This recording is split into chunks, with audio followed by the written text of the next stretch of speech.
हम इस वक्त ट्रांजिशन फेज़ में हैं। मौसमी एतबार से ट्रांजिशन फेज़ का मतलब ये होता है कि हम सर्दियों से गर्मियों की तरफ जा रहे हैं। तो जब ट्रांजिशन फेज़ होता है उसमें मोस्टली जो है ये साल में 2 मरतबा होता है। एक मरतबा जब हम सर्दियों से गर्मियों की तरफ जाते हैं और जब हम गर्मियों से सर्दियों की तरफ जाते हैं, तो इस दौरान जो है हेल फॉर्मेशन होती है। बारिश के साथ आंधी, गरज चमक के साथ जो है वो हेल स्टॉर्म हो जाता है। अगर हम परसों वाले इवेंट की बात करते हैं इस्लामाबाद की, तो आपने इस बात को गौर किया होगा कि ये जो हेल का जो फिनोमेना हुआ, ये मारगिला के क्लोज एरियाज़ में हुआ, जैसे सैदपुर विलेज में या सेक्टर ई, सेक्टर डी के अंदर, यहाँ पे हेल का साइज़ बहुत ज़्यादा था। जी। इसकी रीज़न ये थी कि इस्लामाबाद का परसों जो ज़्यादा से ज़्यादा टेम्परेचर था वो 36 डिग्री सेंटीग्रेड था, और जब मगरिबी हवाओं के सिलसिले बारिश बरसाने के लिए आते हैं तो उनमें बहुत ठंडी हवा होती है। तो जब ये हवा ड्रैग होकर तकरीबन 5000 फीट पर आ गई, तो वहाँ पर तकरीबन दर्जे हरारत -20 के आसपास था।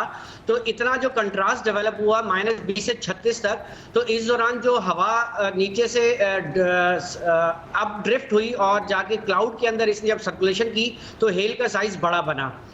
जो एरिया मारगिला के करीब थे वहां पर हेल का साइज बड़ा था। जैसे जैसे आप 0 पॉइंट की तरफ गए, 0 पॉइंट वाले एरिया में हेल कम हुए, साइज छोटा था। और इसी तरह जब आप पिंडी की तरफ गए हैं तो वहां पर हेल हुआ ही नहीं। और अगर हम मजमूई तौर पर बारिश की बात करें तो इस्लामाबाद में परसों तकरीबन 10 से 14 मिलीमीटर के दरमियान में बारिश हुई टोटल। हवाओं की रफ्तार तकरीबन 63 किलोमीटर फी घंटा थी। इसी तरह लाहौर में जो परसों आंधी आई थी, शदीद आंधी, उसमें लाहौर में 93 किलोमीटर पर आवर के हिसाब से जो है हमने हवा रिकॉर्ड की थी। ठीक है, तो आप यानी ये आपने जो बताया कि मारगिला के आसपास ये जो यही इसका साइज़ था हेल का बहुत बड़ा था, इसकी आपने वजह क्या बताई?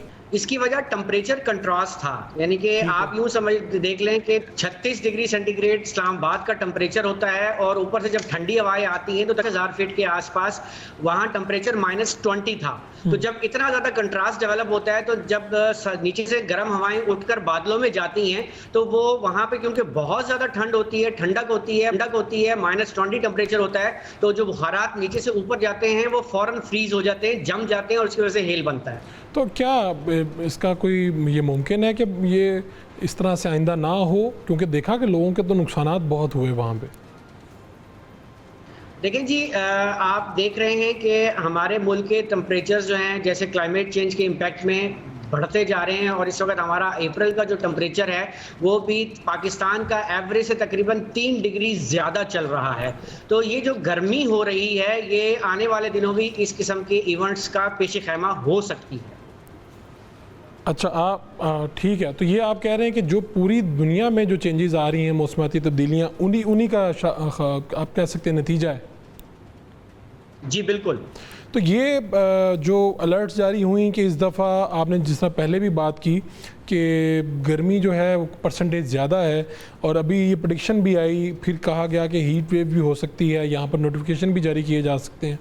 तो क्या इस वक्त सिचुएशन है, अगर हम कराची में ख़ास तौर पे हमें ये हर साल फेस करने को मिलता है, तो इस दफ़ा क्या सूरत हाल होगी कराची में? देखिए जी, मुल्क भर की बात कर लेते हैं। इस वक्त सिंध, जनूबी पंजाब और बलूचिस्तान के अक्सर इलाकों में हीट वेव चल रही है, जिसका आज आखिरी दिन है। इसी मगरिबी हवाओं के सिलसिले की वजह से कल से जो हैं जिन इलाकों में हीट वेव थी वहाँ पर टेम्परेचर 2 से 4 डिग्री सबसाइड हो जाएंगे, और हीट वेव वाली सिचुएशन तकरीबन अगले 5 से 6 रोज़ के लिए ख़त्म हो जाएगी।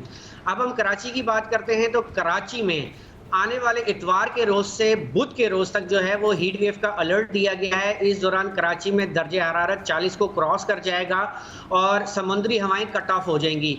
याद रखिएगा कि कराची एक मेट्रोपॉलिटन सिटी है और कराची की लाइफ लाइन समुद्री हवाएं हैं। जब ये समुद्री हवाएं कट ऑफ होंगी तो नॉर्थ वेस्ट डायरेक्शंस की विंड्स कराची में प्रिवेल करेंगी, जो अपने साथ गर्मी का असर लेकर आएंगी।